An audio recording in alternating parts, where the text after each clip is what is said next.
2014 to 19.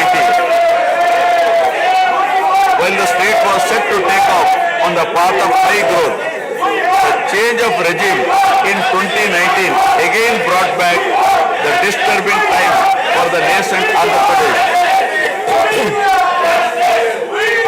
The state that already bore front of bifurcation in 2014 was rather unfortunate to have witnessed yet another bigger debacle in the form of inept governance, where the people were threatened and officers demoralized. In fact, the damage and losses during the period 2019 to 24 have been more severe compared to the state reorganization in June 2014. The government that assumed charge in 2019 started a destructive note with demolition of Praja Vedike that continued unabated till the end of the regime 2024. During this regime, democracy was at peril. People were in a state of fear and hardly enjoyed any freedom of living.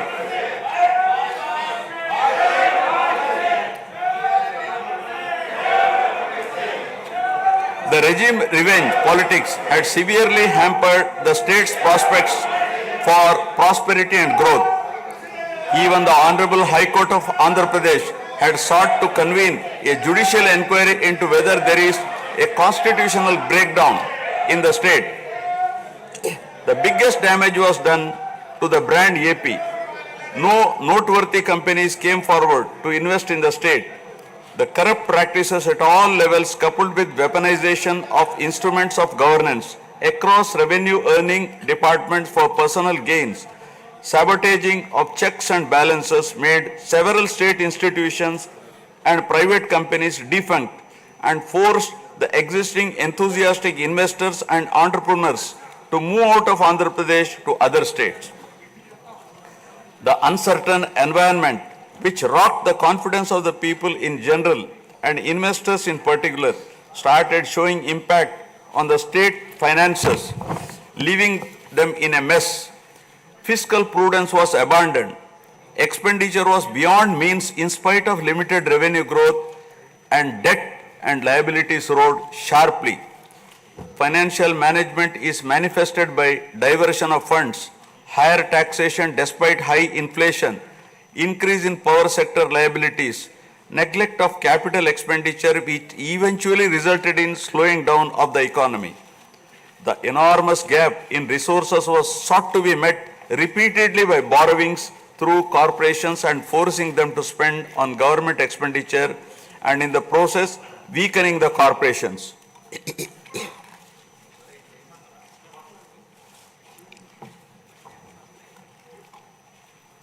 In view of the inordinate delay in clearance of the bills due to strained financial position of the state, many vendors and contractors have approached the High Court of Andhra Pradesh for relief and filed cases against the government. About 25,000 cases have been filed for bill payments, which is unprecedented. The sheer number of contempt cases with personal appearances and arrest warrants against officials in several cases resulted in systematic humiliation and victimization of bureaucracy. This led to complete demoralization of administrative machinery. The capital expenditure reduced by 60% in 2019-24 compared to 2014-19.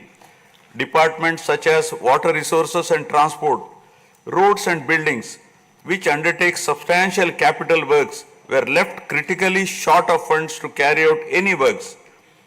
The capital expenditure on water resources has reduced by 56%, and that on roads and buildings by an alarming 85% during this period.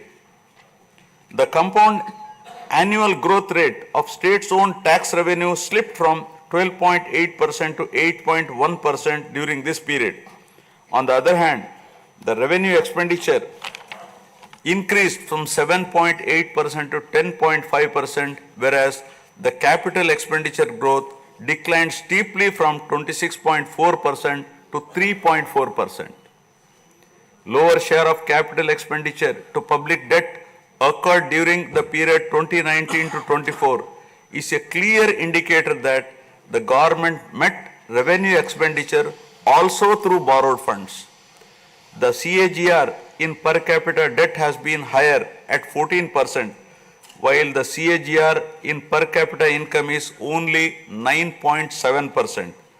This reflects the fiscal profligacy of the previous regime as no capital formation took place.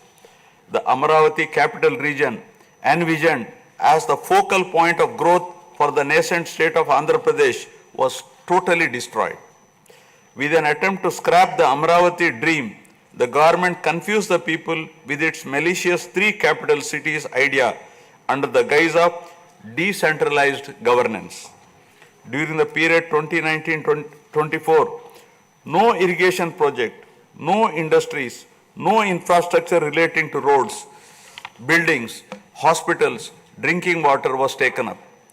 Cancellation of MOUs in energy sector and other infrastructure projects further demonstrated the negative attitude of the government. Such disastrous decisions, unmindful of consequences, have led to unrest among the youth and job aspirants. Prevalence of uncertain environment has eventually led the youth towards addiction of illegal substances, causing a drug menace.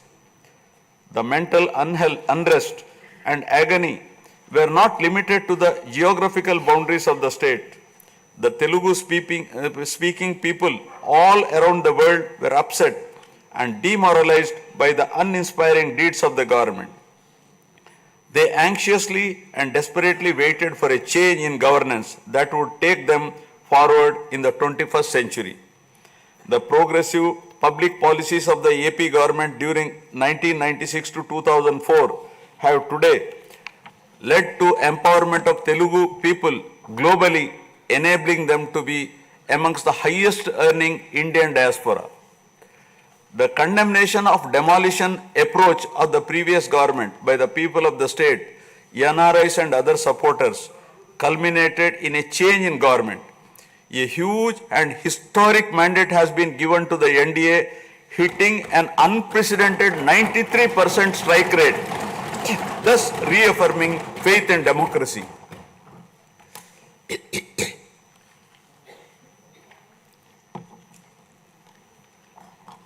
I sincerely congratulate the people of Andhra Pradesh for their wisdom in electing a government that discharges its duties with a futuristic view. Hordes of Andhra people had come from various regions to be part of this historic mandate in favor of future of Andhra Pradesh.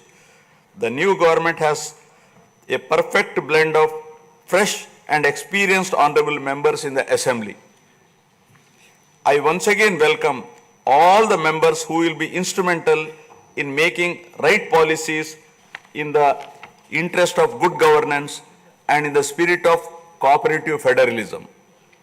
Honorable members, at this juncture, I feel it is also important to recall the glorious past of Andhra Pradesh, renowned as Annapurna, rice bowl of India. The state used to support other states in ensuring food security. As a leader of self-help group concept, Andhra Pradesh stood out as an example in developing entrepreneurship, knowledge economy, and cultivating thrift amongst poor women. Use of IT in all areas of welfare and development was the cornerstone of state's vision. The misrule of the previous government, which lacked transparency, have compelled this government to put the facts before the people about the disruption of systems and rampant corruption prevailing during the last 5-year term. Accordingly, my government has released a series of white papers highlighting numerous discrepancies in fund utilization, misappropriation, resulting in huge loss to the state exchequer and the natural resources base of the state. I would present some of the key takeaways of the white papers. Completion of Polavaram, the lifeline of Andhra Pradesh, is of the highest priority. The Polavaram project has been completely derailed. introduction of reverse tendering, and cancelling the agreed contracts have caused an irreparable damage not only to the project but also to the concept of interlinking of rivers and irrigating every acre of land. Unilateral announcement of 3 capitals for the state resulting in 1,631 days of farmers' protest. Modification of jurisdiction of the Capital Region Development Authority to 6,993 square kilometers. Shelving preparation of regional master plans. Completing the land acquisition in only 191 acres are some of the events that halted the progress of CRDA. This led to a potential loss of about 7 lakh jobs and estimated loss of wealth of about rupees 2 lakh crore along with loss of investment and growth opportunities.